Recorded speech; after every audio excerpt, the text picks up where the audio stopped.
Abatuze abawangalira mu ggombolola y'ekyenzige bakukulumidde abaddukanya disitulikiti y'e Kibale olw'okwonoona ennimiro zaabwe nga bakola enguudo.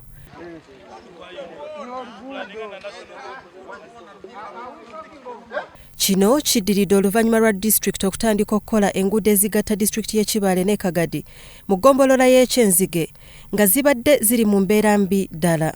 Bano baludde nga bavunaana abakozesa grade okulima enguudo nga bonoona emmere yaabwe ate nga tebababuulira. Kandi ndi haluguudo naswakisa kwija kwika kuno ekalaba omwange emisiri egi esatu ekasiisikala balengaho kwenda kusookanya bagamba no egi zaavu yaki y'oluguudo mutuganyire tukwenda obulungi bubeho titukwenda hadi baleeteho gavumenti engwereeseho obubi. Omuhanda wa grade atakayizire na bakuru abakwatu aho tugende turambule kara turole omuhanda kugura agenda abwo kuba obundi ndikaba nyoni ndora compound ekakukora akibi muno kandi n'abataka nibatukonkona enkurakurana nkokweba chairman kandi nyo gudu yatidwani sankurakura nokimanyire district ya Kagadi nkozere na yinywe ni mwambasagika na nyo munsagika no bubo kugambira ngo mukwenda futi zindi atanu munda.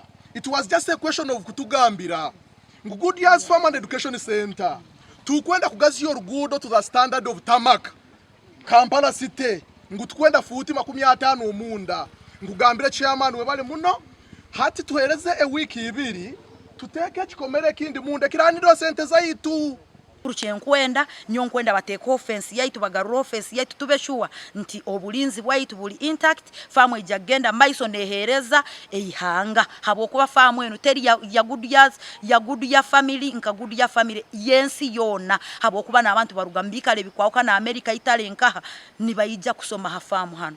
Bo abaddukanya district y'e Kagadi bewozezzaako nga bagamba nti enguudo nyingi ezirina okolebwa kubanga ate n'obudde bwe balina butono ddala. So abakozi bakola speed yekizungiriza kumara omulimo mwingi omubwire butoyito. So ogama onyayirukaga kajja kukyonyesa nga mazire asesirema akwenda gye handi. Tutukola n'olugudo lwonka. Engudo zokola twine nyingi olugudo lwokuruga Mabale mwikona magenda hoyima. Kiranzi okakwata nguse orabire Kiduma na Kiryanga na saa zino bakuchura bakwenda gwere ntuzigende.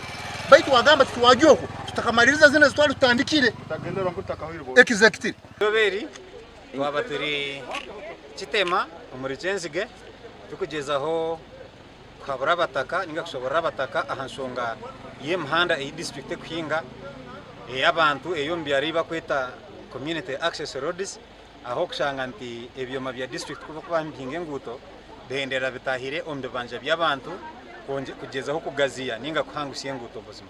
Bya Isingoma David, Salt TV, Omunyo.